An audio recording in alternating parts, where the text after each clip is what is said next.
Olá, meus irmãos e minhas irmãs. Hoje nós estaremos falando sobre uma das doutrinas basilares da nossa fé cristã, que é a doutrina da regeneração. Se você quiser entender melhor sobre esse assunto, assista esse vídeo até o final, aproveite, se inscreva em nosso canal, deixe o seu like, o seu comentário, compartilhe esse vídeo com os seus amigos e também com toda a sua família.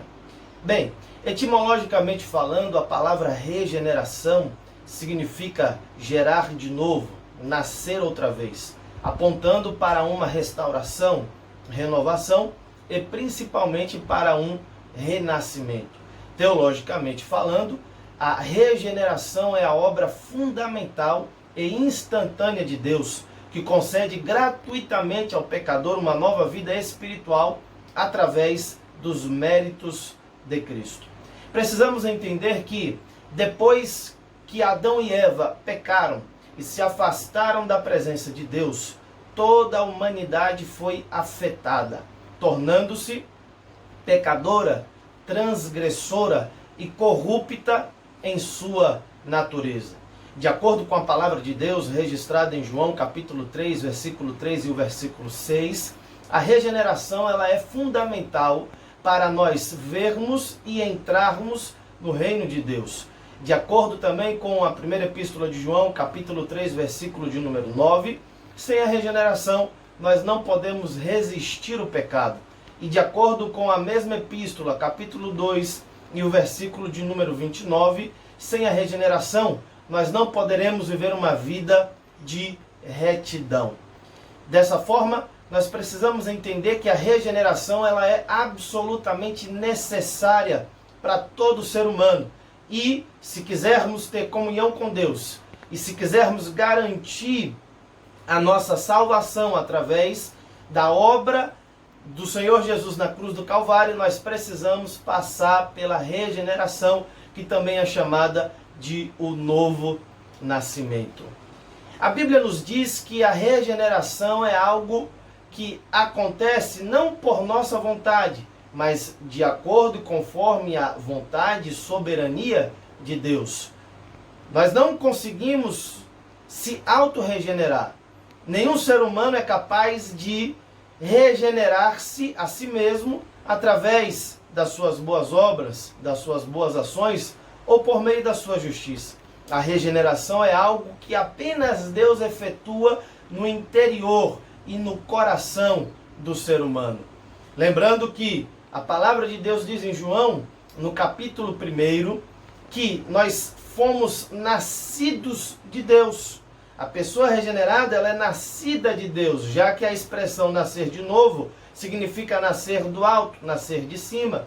E ele complementa dizendo que nós não nascemos do sangue, nem da vontade do homem, nem da vontade da carne, mas nascemos da parte de Deus. Para entendermos melhor esse assunto, nós precisamos compreender o diálogo que Jesus teve com Nicodemos. Em João, no capítulo 3, a partir do versículo 1, a Bíblia vai nos falar a respeito de uma conversa, de um diálogo que Jesus teve com Nicodemos. De acordo com o versículo 1, Nicodemos ele era fariseu. Como fariseu, ele havia sido totalmente instruído na teologia e na lei judaicas. Era um homem de grande conhecimento. O próprio Jesus vai dizer que Nicodemos ele era mestre dos judeus. Além de fariseu, Nicodemos também era membro do Sinédrio. O Sinédrio era o mais alto tribunal civil e eclesiástico de Israel. Portanto, Nicodemos, além de ser mestre de Israel, ele era um homem extremamente importante, de prestígio, de autoridade e de reconhecimento diante da comunidade judaica, já que o Sinédrio era composto por 70 homens extremamente respeitados por todo o Israel. E a Bíblia nos diz que Nicodemos vai ao encontro de Jesus. A primeira palavra que sai da boca de Nicodemos é um elogio. Ele começa a conversa dizendo: Rabi, bem sabemos que és mestre vindo da parte de Deus, porque ninguém poderia fazer estes sinais que tu fazes se Deus não fosse com ele. Nicodemos estava muito bem intencionado e ele começa a conversa com um elogio. No entanto, percebemos que Jesus não estava interessado em elogios naquele momento. Jesus sabia do coração de Nicodemos. Jesus sabia do que Nicodemos precisava naquele exato momento. Jesus vai, portanto, direto ao assunto, direto ao problema, direto ao coração de Nicodemos. E no versículo de número 3, Jesus diz: na verdade te digo, que aquele que não nascer de novo não pode ver o reino de Deus. Nesse momento, Nicodemos não consegue compreender as palavras de Jesus. Ao invés de interpretar as palavras de Jesus de forma alegórica ou simbólica, ele interpreta as palavras do mestre de forma literal. E a pergunta que ele faz para Jesus é a seguinte: mas como poderá um homem nascer sendo velho? Porventura poderá entrar ou tornar a entrar no ventre de sua mãe e nascer de novo? A essa questão, a esta pergunta, Jesus de forma bem educada responde a Nicodemos dizendo: na verdade te digo, que aquele que não nascer da água e do Espírito não pode entrar no reino de Deus.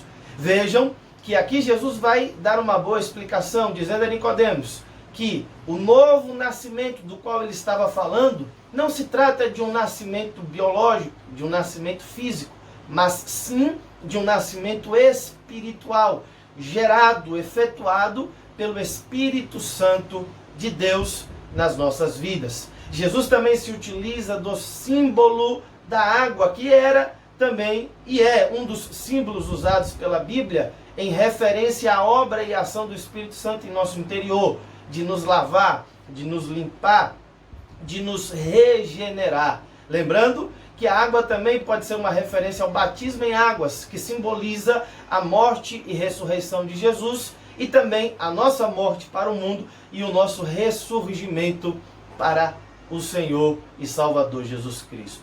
Dessa forma, querido, nós podemos entender e compreender que a regeneração ela é absolutamente necessária para termos comunhão com Deus, para termos a nossa garantia da vida eterna, para resistirmos ao pecado, para termos uma vida de retidão e para glorificarmos ao nosso Deus. Podemos também entender que todo ser humano precisa passar pelo processo da regeneração, uma vez que todos nós fomos afetados pelo pecado. Portanto, o homem e a mulher que foram regenerados são agora uma nova criação, uma nova criatura. De acordo com 2 Coríntios, capítulo 5, versículo de número 17, a Bíblia vai dizer que aqueles que estão em Cristo Jesus, nova criatura é.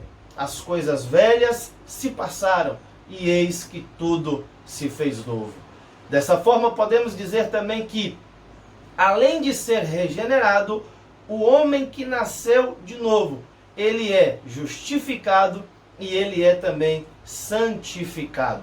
Essas são doutrinas basilares, fundamentais da fé cristã, que também estaremos abordando em outros vídeos e em outro momento. Que Deus abençoe você, que Deus abençoe a sua família e até o nosso próximo vídeo, se Deus quiser.